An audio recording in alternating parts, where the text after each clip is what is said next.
철도는 한때 산업 진보의 정점이 상징하던 존재였다. 그것은 제국과 먼 도시들, 그리고 빠르게 성장하던 산업을 서로 연결하며 산맥과 사막과 숲을 가로질러 강철의 동맥을 뻗어나갔다. 하지만 모든 길이 살아남은 것은 아니었다.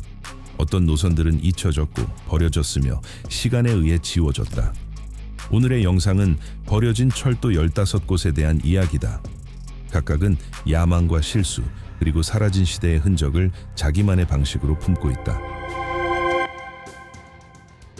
마운트 라이엘 철도는 태즈메이니아 서부에서 지역에 급성장하던 구리 산업을 지원하기 위해 건설된 협궤 노선이었다. 이 노선은 1899년에 운행을 시작했으며 퀸스타운 인근의 마운트 라이엘 광산을 맥쿼리 하버 해안에 있는 항구 마을 필린저와 연결했다. 노선의 길이는 고작 약 35km에 불과했지만 경로는 극도로 험난한 지형을 통과했다. 가파른 오르막, 울창한 숲, 습지 구간은 건설을 진정한 공학적 도전으로 만들었다. 노선에는 수많은 교량, 고가교, 그리고 급경사가 포함되어 있었다. 이 철도는 마운트 라이엘 마이닝 컴퍼니가 건설했으며 사실상 경쟁 싸움의 도구가 되었다. 경쟁 회사가 소유한 대체 노선이 존재했고 그것은 다른 항구로 이어졌다. 그러나 이 대립은 오래가지 못했다. 1903년에 회사들이 합병되었고 그 순간 한 노선은 즉시 전략적 의미를 잃었다. 마운트 라이엘 노선은 과잉으로 인정되어 운행에서 제외되었다. 1925년 무렵에는 대부분의 기반 시설이 태즈메이니아 숲속에서 그저 붕괴하도록 방치되었다. 오늘날 이 길은 거의 완전히 식생에 삼켜졌다. 목재 고가 구조물은 무너졌고 금속 레일은 뒤틀려 녹으로 뒤덮였으며 일부는 토양층 아래에 부분적으로 숨겨져 있다. 필린저의 역 건물들은 지붕이 사라진 폐허로 변했다. 한때 활기찬 산업 거점이었던 그 항구 마을 자체도 오늘날 완전히 버려진 유령 도시가 되었다. 그곳에 도달하려면 물길로 가거나 도보로 들어가야 한다. 지역의 외딴 위치는 철도의 흔적을 보존하는 데 동시에 도움이 되었고 또 대부분의 사람들로부터 그것을 숨겼다. 노반의 일부 구간은 관광 트레일의 일부가 되었지만 노선 대부분은 접근이 어렵다. 탐사자들은 침묵의 잔해, 전신주, 그리고 땅속으로 파고든 녹슨 체결 부품들을 찾아낸다. 필린저에는 작은 정보 전시가 설치되어 있지만 대규모 복원 시도는 한 번도 이루어진 적이 없다. 이 철도는 전쟁이나 위기가 아니라 기업 합병과 전략적 과잉 때문에 의미를 잃어버린 단기 목적을 위해 만들어진 인프라의 드문 사례다. 그것은 건설되고 사용되고 그리고 불과 수십 년 만에 잊혔다. 세틀 칼라일 철도 노선은 오늘날까지도 일부가 운행되고 있지만 그와 연결된 여러 경로와 지선들 중 상당수는 오래전에 폐선되었다. 특히 옛 스테인모어 노선과 에든밸리 철도의 구간들이 수십 년 동안 운행 밖에 남아있다. 가장 눈에 띄는 폐구간 중 하나는 커비 스티븐과 보우즈 사이에 위치한다. 여기서는 더 이상 열차를 받지 않지만 풍경 속에 숨은 사용되지 않는 터널, 고가교, 성토를 여전히 볼 수 있다. 스테인모어 노선은 19세기 중반과 후반에 북잉글랜드의 농촌 지역을 연결하고 더럼과 컴브리아 주 사이의 산업 교통을 보장하기 위해 건설되었다. 노선은 고지대를 통과했고 복잡한 지형을 극복하기 위해 설계된 석조 고가교와 깊은 터널들을 포함했다. 운영은 극도로 어려웠다. 눈, 강풍, 안개가 특히 겨울철에 정기적으로 운행을 방해했다. 이미 1950년대에 이르러서는 산업 구조의 변화, 도로망의 개선, 교통 우선순위의 전환 때문에 수송량이 감소하기 시작했다. 노선의 결정타를 준 것은 1960년대의 이른바 비층 감축이었다. 브리티시 라일이 수익성이 낮은 노선들을 대규모로 폐지하던 시기였다. 스테인모어 노선의 대부분이 운행에서 제외되었고 기반 시설은 더 이상의 용도 없이 방치되었다. 상징적 구조물 중 하나는 1963년에 해체된 벨라 고가교였다. 그에 접근하던 성토와 터널은 지금도 구분되지만 완전히 버려져 있다. 스마데일길 고가교와 베리스 터널들 역시 철도 운행에 더는 사용되지 않는다. 일부 구간은 도보 및 자전거 루트로 개조되었지만 많은 터널은 여전히 봉인되어 접근할 수 없다. 신호소는 녹슬고 터널 입구는 이끼와 가시덤불에 뒤덮였으며 레일은 오래전에 철거되었다. 지역의 유산 보존 단체들은 시설들의 상태를 기록하고 남아있는 구조물들을 산업유산 기념물로 보존할 것을 촉구한다. 이 구간들은 영국의 다른 폐선들만큼 유명하지는 않지만 한때 전체 지역의 필수였던 철도 인프라가 얼마나 빠르고 대규모로 사라질 수 있는지를 분명하게 보여준다. 뉴욕 온타리오 웨스턴 철도는 종종 Old and Weary, 즉 늙고 지친이라는 별칭으로 불렸던 지역 노선으로 19세기 말부터 뉴욕주와 펜실베이니아 주에서 운행되다가 1957년에 완전히 폐쇄되었다. 이 노선은 미국 역사상 활동 중인 구간을 하나도 남기지 않은 채 완전히 해체된 최초의 대형 철도로 기록되었다. 그리고 오늘날까지도 미국 역사에서 가장 규모가 큰 전면 철거된 철도 시스템 가운데 하나로 남아있다. 회사는 1880년에 여러 소규모 노선들을 합병하는 방식으로 설립되었다.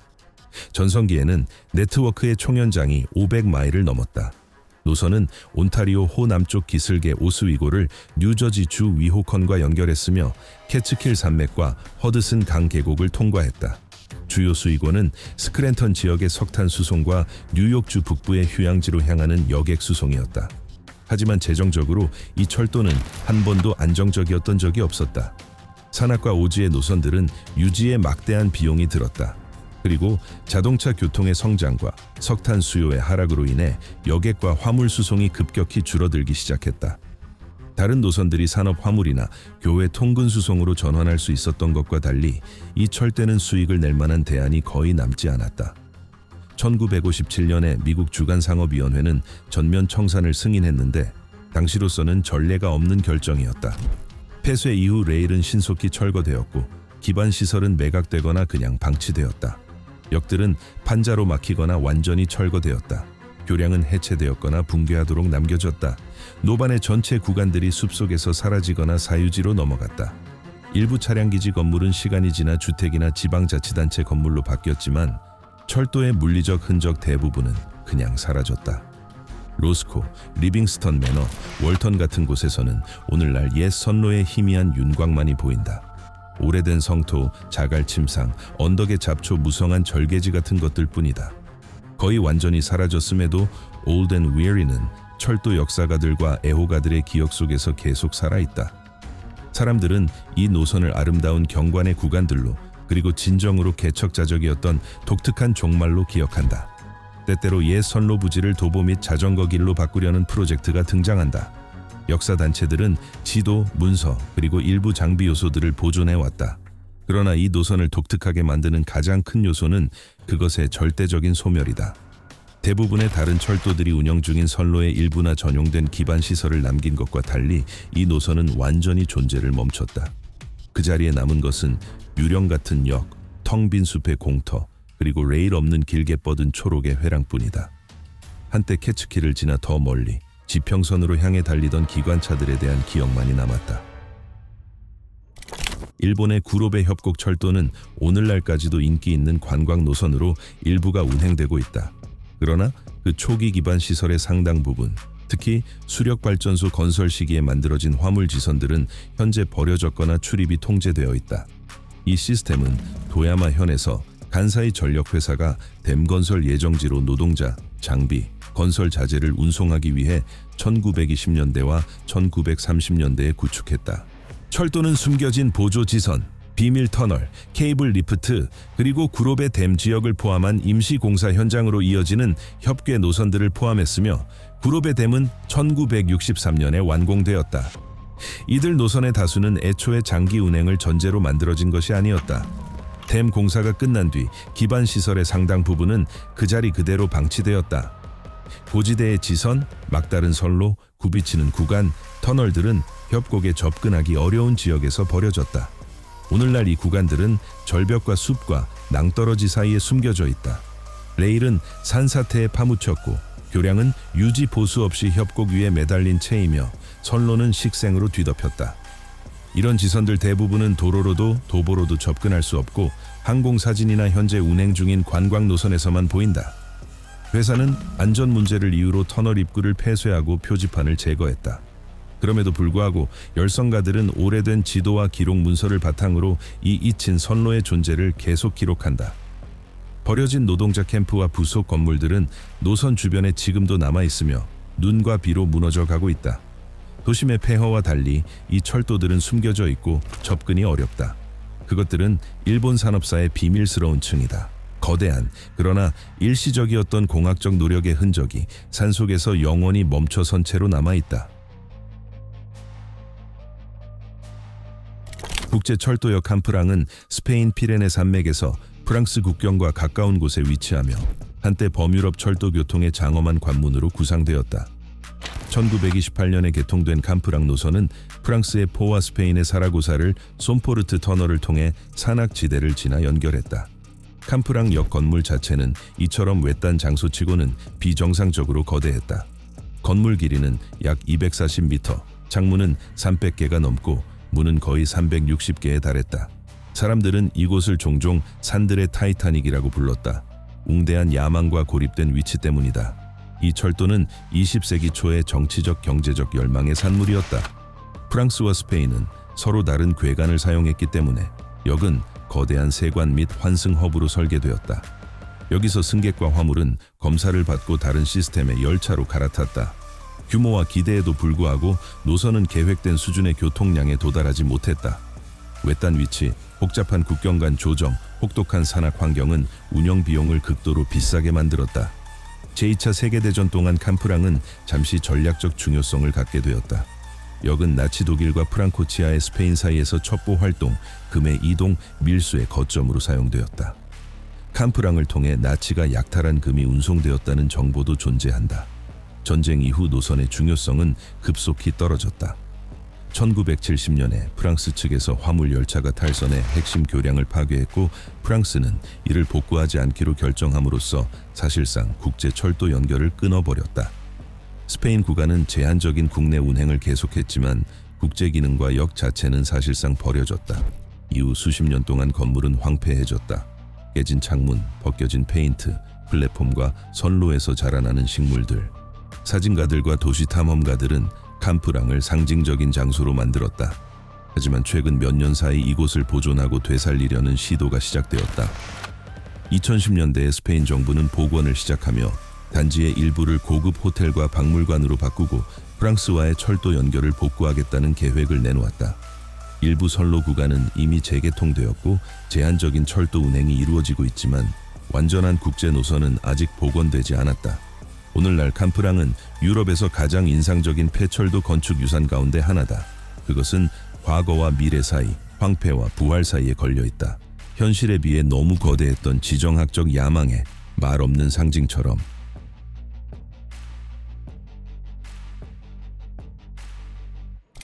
히자즈 철도는 오스만 제국 역사에서 20세기 초 가장 야심찬 인프라 프로젝트들 가운데 하나였다.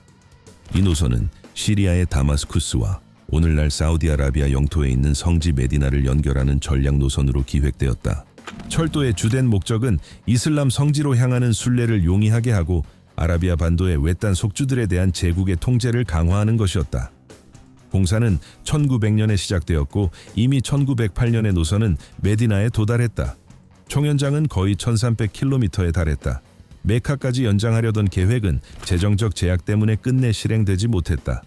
철도는 광대한 사막지대, 산악지역, 그리고 부족 영토를 가로질러 깔렸다. 궤관은 좁은 편으로 약 1000mm였는데 이는 어려운 환경에서의 건설을 단순화했다. 혹독한 기후에도 불구하고 노선은 곧 종교적 군사적 물류의 핵심 요소가 되었다. 노선에는 수백 개의 교량, 배수시설, 요새화된 역들이 건설되었다. 많은 건물들은 극심한 온도와 모래폭풍을 견디도록 현지의 석재로 지어졌다. 당시로서는 이는 공학적 돌파구였고 이전에는 사실상 통과 불가능하다고 여겨지던 지역들을 열차가 횡단할 수 있게 했다. 그러나 전략적 중요성은 철도를 취약하게 만들었다.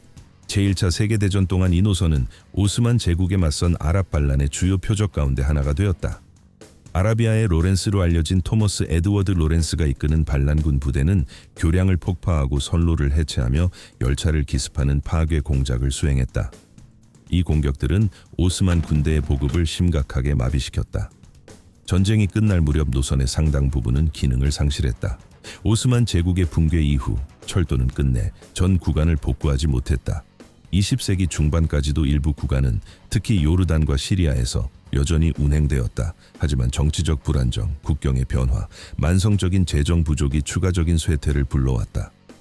사우디아라비아에서는 메디나와 국경 사이의 구간이 가장 먼저 버려졌고 시간이 흐르며 거의 완전히 사라졌다.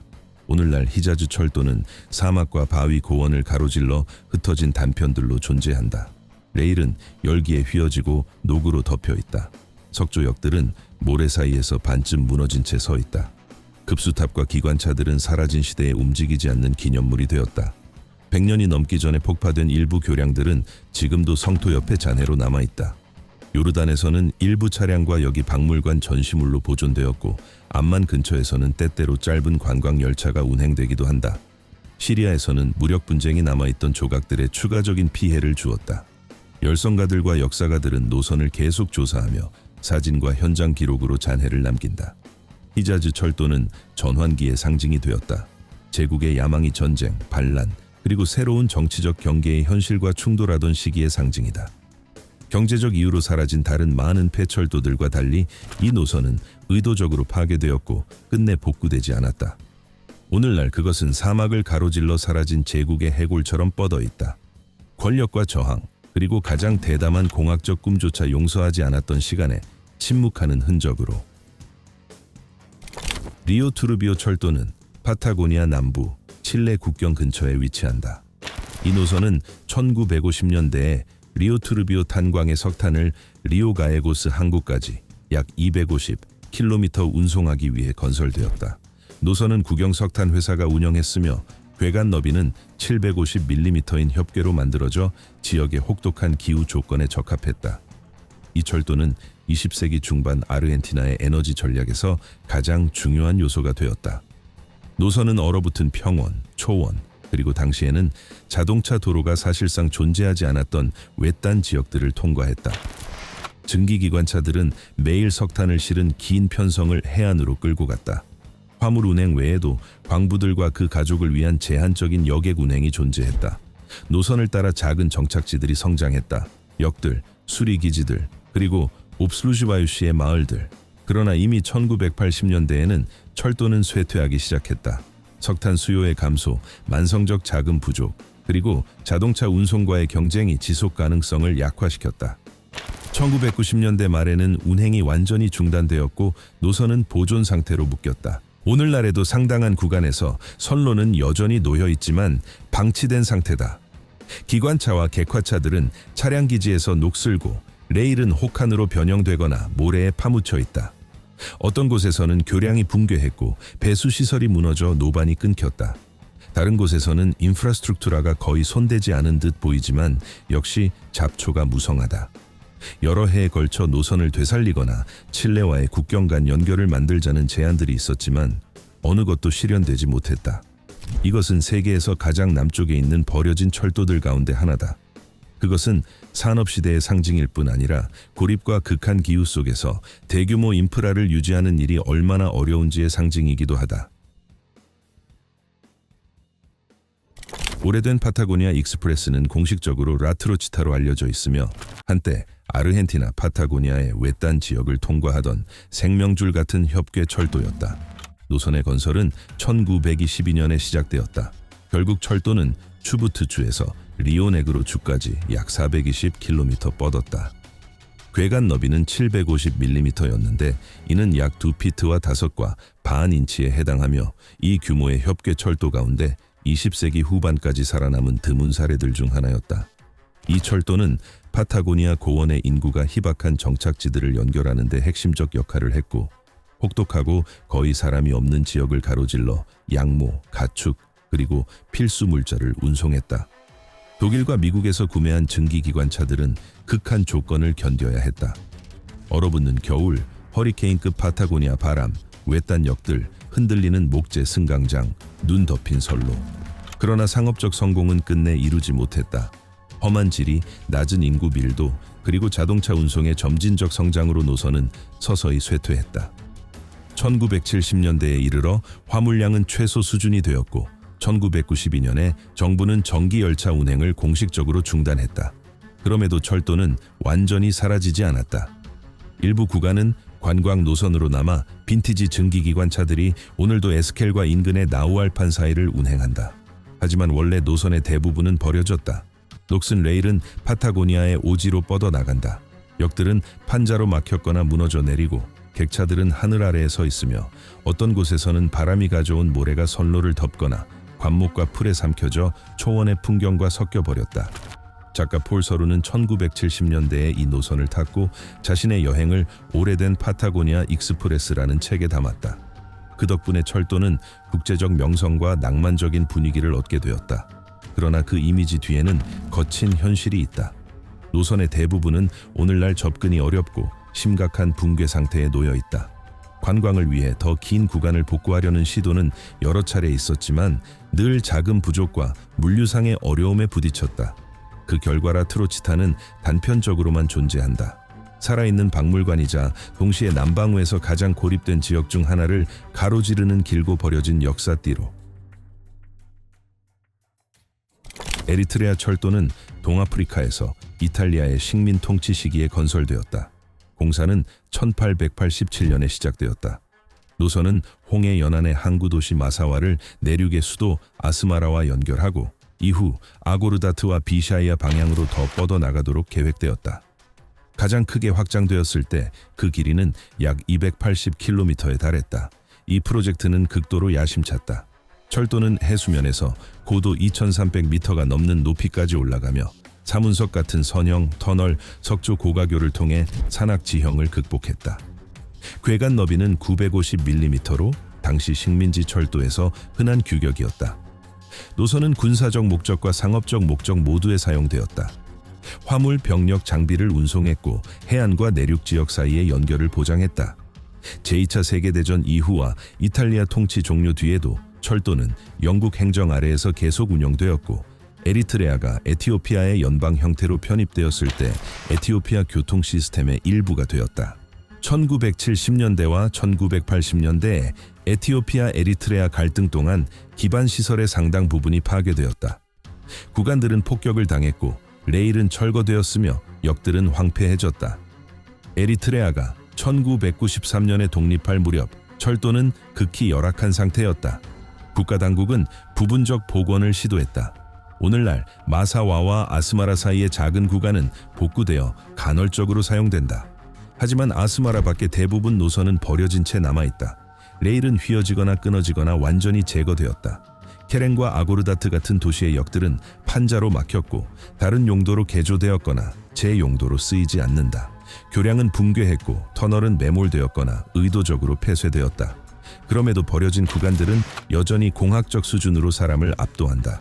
석조 옹벽, 아치형 고가교, 복잡한 사문석 구간들은 식민지 시기 건설의 눈에 보이는 흔적으로 남아있다. 지역 주민들은 때때로 노반을 산책이나 자전거 이동에 이용하고 일부 지역에서는 옛 선로가 외딴 마을들을 오가는 비공식 통로 역할을 한다. 노선의 완전 복원은 수십 년 동안 논의되어 왔지만 정치적 불안정, 경제적 어려움, 그리고 복구 비용의 막대함이 이 계획을 계속 미뤄왔다. 그 결과 에리트레아 철도의 대부분은 한때 강철의 길이 바다와 고원을 연결하던 시대에 침묵하는 기념물로 남아 모래와 관목과 정적 속에 점차 녹아들고 있다. 디트로이트의 미시간 센트럴역은 건축적 위대함과 그 뒤를 이은 몰락의 상징으로 오래전부터 자리해왔다. 그러나 이 건물의 외관 뒤에는 훨씬 더 거대한 이야기가 숨어있다. 한때 미국 여객 철도망의 가장 중요한 일부였던 버려진 철도 인프라의 이야기다. 이 역은 1913년에 개통되었다. 미시간 센트럴 레일로드의 핵심 허브로 기능했고 이후에는 암트랙의 일부로서 디트로이트를 시카고, 뉴욕, 토론토와 연결했다. 전성기에는 하루에 200편이 넘는 열차가 이 역을 통과했다. 역으로 접근하던 선로들은 도시를 가로지르던 광범위한 지상 및 고가 노선 시스템의 일부였다. 건물 아래와 주변에는 분류장, 분기기 구역, 터널들이 있어 승객과 화물의 흐름을 끊김없이 유지했다. 단지는 길이 약 150m의 지붕 있는 승강장과 열차가 도시 서부 아래를 지나는 터널을 통해 접근하던 깊은 지하 플랫폼들을 포함하고 있었다. 제2차 세계대전 이후 여객 운송은 급격히 감소하기 시작했다. 항공의 발전과 주간 고속도로 체계는 기차 여행의 수요를 떨어뜨렸다. 1988년에 암트랙은 이 역의 운행을 중단했다. 디트로이트의 다른 지역에서는 화물 운행이 계속되었지만 미시간 센트럴로 접근하던 선로의 대부분은 철거되거나 그저 녹슬도록 방치되었다. 1990년대에 이르러 플랫폼은 쓰레기와 그래피티로 뒤덮였다. 선로는 침수되거나 변형되거나 완전히 해체되었다. 버려진 역은 도시 전반의 경제적 침체의 상징이 되었다. 자연은 공간을 되찾기 시작했다. 레일 사이로 나무가 자랐고 자갈 침상은 이끼로 덮였으며 덩굴 식물이 옛 신호탑과 역의 벽을 휘감았다. 수십 년 동안 단지는 말없이 서 있었다. 선로는 갑자기 끊기거나 주차장과 무너진 고가 구조물 아래로 사라졌다. 전환점은 2018년에 찾아왔다. 포드 자동차 회사가 건물을 매입하고 이를 기술 캠퍼스로 바꾸겠다는 계획을 발표한 것이다. 복원 작업은 계속되고 있지만 철도 인프라의 상당 부분은 여전히 쓰이지 않거나 완전히 사라져 버렸다. 서쪽에서 접근하던 선로는 끊겨 있고 지하 플랫폼은 봉인되어 일반에 공개되지 않는다. 그리고 건물의 대규모 레콘스트럭처에도 불구하고 이곳에서 철도 운행이 다시 돌아올 가능성은 사실상 없다. 남아있는 선로의 흔적들은 디트로이트가 한때 북미 전역과 산업의 중서부를 연결하던 미국 철도 교통의 핵심 허브였던 시대를 물리적으로 상기시키는 증거다. 웨이벌리 노선은 스코틀랜드의 핵심 철도들 가운데 하나로 에든버러와 칼라일을 연결하며 스코틀랜드 보더스 지역을 통과했다. 이 노선은 1849년부터 1862년까지 단계적으로 개통되었고 이 지역의 역사를 낭만화한 월터 스콧의 소설들에서 이름을 따왔다. 100년이 넘는 기간 동안 이 노선은 고립된 공동체들을 국가의 나머지 철도망과 연결하는 가장 중요한 여객 화물 회랑으로 기능했다. 노선은 농업지대, 강계곡, 그리고 높은 황무지를 가로질렀다. 공학적 성취로는 깊은 절개지, 긴 성토, 그리고 덜카이트 근처의 뉴배틀, 15아치 고가교가 있었다. 경관의 아름다움과 역사적 의미에도 불구하고 이 노선은 비층 감축의 일환으로 1969년에 폐선되었다. 자동차 교통의 성장과 여객 수요의 감소는 브리티시 레일의 판단에 따라 노선을 경제적으로 비현실적인 것으로 만들었다. 폐선은 지역 공동체들에 큰 타격을 주었다. 수십 년 동안 노선의 대부분은 황폐해졌다. 선로는 잡초로 뒤덮이고 역들은 철거되거나 사유 건물로 바뀌었으며 교량은 관리 없이 녹슬었다. 어떤 곳에서는 레일이 완전히 철거되기 전까지 오랫동안 그대로 놓여 있기도 했다. 2000년대 초에 노선을 복구하자는 시민운동이 시작되었다. 주요 농어는 안정적인 대중교통의 부재가 지역의 경제적 뒤처짐을 초래했다는 것이었다. 2015년에 노선의 북부 구간은 Borders Railway라는 이름으로 다시 개통되었고 에든버러에서 트위드뱅크까지 35마일 뻗었다. 이는 영국 철도 복원 역사에서 가장 규모가 큰 프로젝트들 가운데 하나가 되었다.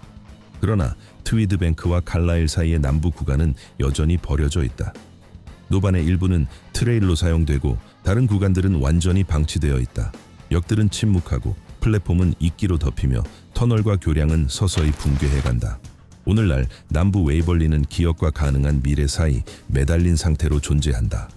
일부의 부활은 버려진 구간들과의 대비를 강조하며 철도의 운명이 얼마나 불균등할 수 있는지를 분명히 보여준다. 버마 철도는 더 잘 알려진 이름으로 죽음의 철도. 제2차 세계대전 동안 태국과 미얀마 사이에 건설된 길이 약 415km의 노선이다. 건설은 1942년부터 1943년까지 일본 제국군에 의해 이루어졌다. 목적은 두 나라의 기존 철도망을 연결하여 버마 전선에서 일본군의 보급을 제공하는 것이었다. 그러나 이 도로가 역사에 남은 이유는 무엇보다도 그것의 니르만을 둘러싼 끔찍한 인간 고통 때문이다. 6만 명이 넘는 연합군 전쟁 포로들과 약 20만 명의 아시아 강제 노동자들, 대부분 버마인, 말레이인, 타밀인, 자와인, 이 비인간적인 조건에서 공사장으로 끌려왔다. 사람들은 굶주림, 질병, 구타, 그리고 열대의 폭우와 타는 듯한 태양 아래에서의 혹사에 직면했다. 콜레라, 이질, 완전한 탈진이 수천의 목숨을 앗아갔다. 역사가들의 추정에 따르면 연합군 전쟁포로만 12,000명이 넘게 죽었고 민간인 노동자들은 수만 명이 목숨을 잃었다. 노선에서 가장 유명한 구조물은 콰이강을 건너는 다리로 1957년 영화 덕분에 세계적으로 알려졌다. 영화의 예술적 각색에도 불구하고 실제 다리 건설은 연합군의 폭격과 극도로 가혹한 노동 조건 때문에 끝없는 수리의 연속이었다. 철도 전체는 기록적으로 짧은 기간, 불과 1년을 조금 넘는 시간에 건설되었고 그 대가로 엄청난 인명 피해가 발생했다. 전쟁 후 영국 당국은 선로의 상당 부분을 철거했다. 하지만 일부 구간은 남아 오늘날 관광 및 추모 시설로 사용되고 있다. 칸차나부리 인근에서는 열차가 복구된 구간을 여전히 달린다. 다른 구간들은 정글 속으로 사라져 드문 기념표지나 겨우 식별되는 성토가 그 흔적을 대신한다. 오늘날 버마 철도의 잔해는 기술 진보가 아니라 강제적 산업화와 세계적 갈등을 상기시키는 증거다. 이것은 단순한 버려진 인프라가 아니라 자연에 부분적으로 삼켜졌음에도 여전히 살아있는 인간 고통의 고정된 기록이며 생존 가능성이 거의 없던 조건 속에서 이것을 지어야 했던 이들의 기억을 품고 있다. 하시마 섬은 일본 나가사키 해안 근처에 위치하며 군칸지마, 즉 군함 섬이라는 이름으로 더 잘 알려져 있다. 과거 이곳은 지구상에서 인구 밀도가 가장 높았던 장소들 가운데 하나였다. 섬은 미쓰비시 코르포라츠이가 소유한 해저 탄광을 중심으로 완전히 개발되었다. 20세기 초부터 1974년에 완전히 폐쇄되기까지 하시메는 석탄 채굴과 주민들의 일상생활을 옵슬루즈바유시에 콤팍트하지만 아떼도로 발달한 내부 인프라스트럭투라가 존재했다. 폴노체난 여객 철도는 한 번도 없었지만 섬에는 석탄, 장비, 자재 운송을 위해 프렛나즈나시된 협괴산업 철도망이 있었다. 이 레일들은 1920년대부터 깔리기 시작했다. 그것들은 샥테 갱구, 분류구역, 항만하역 프로샷키를 연결했다. 이 망이 없었다면 바다 아래 탄층에서의 석탄 도부차는 불가능했을 것이다. 와곤들은 처음에는 손으로 움직였고 이후에는 작은 산업용 기관차가 사용되었다. 선로는 지상뿐 아니라 지하에도 놓였으며 해수면 아래 수백 미터 깊이에서 석탄을 끌어올리던 샥트 리프트로 곧장 이어지는 구간들도 있었다. 일부 레일은 주거용 베톤 고층 건물들 사이의 복도에 바로 스트로되어 철도를 섬의 일상에서 분리할 수 없는, 그러나 거의 눈에 띄지 않는 부분으로 만들었다. 1970년대 초 일본의 에너지 정책은 석탄에서 석유로 이동했다. 석탄 수요는 급락했고 1974년에 미쓰비시는 샥트를 폐쇄했다. 불과 몇 주 만에 섬은 완전히 에바쿠되었다. 사람들은 가구, 문서, 도구, 그리고 물론 미니어처 철도들을 오스탑에 둔 채 떠났다. 레일은 절거되지 않았다. 그대로 그 자리에 남아 있었다. 오늘날 그것들은 녹으로 덮여 있고 일부는 잔해에 파묻혔으며 베톤 잔해 속에서 끊겨버린다. 어떤 구간은 붕괴한 바닥과 벽을 따라 휘어지며 버려진 건물 내부에서 지금도 보인다. 붕괴 위험 때문에 섬의 대부분은 출입이 금지되어 있다. 그럼에도 드론과 제한된 엑스쿨시인은 레일의 상태를 기록해왔고 일부는 염분 많은 해풍에 50년이 넘게 노출되었음에도 놀랄 만큼 잘 남아있다. 2015년에 하시마는 메이지 산업혁명 유산 프로젝트의 일부로 유네스코 세계유산 목록에 включ되었다. 섬에 버려진 레일들은 거의 순식간에 사라진 하나의 사회를 옵슬루즈화하던 작은 철도의 독특한 산업 유산 사례가 되었다. 철도는 좀처럼 흔적 없이 사라지지 않는다. 레일이 뽑혀 나가고 여기 무너지고 지도가 다시 쓰여도 노선은 지형의 기억 속에 남는다. 성토에 절벽을 가른 절개에 한때 객차가 천둥처럼 울리던 텅 빈 회랑에 이 노선들은 진보와 권력과 미래에 대한 믿음으로 지어졌다. 하지만 시간은 강철보다 강했다. 오늘날 그것들은 더 이상 도시와 제국을 연결하지 않는다. 그것들은 우리를 과거와 연결한다. 가장 거대한 프로젝트들조차 언젠가 침묵이 된다는 것을 상기시키면서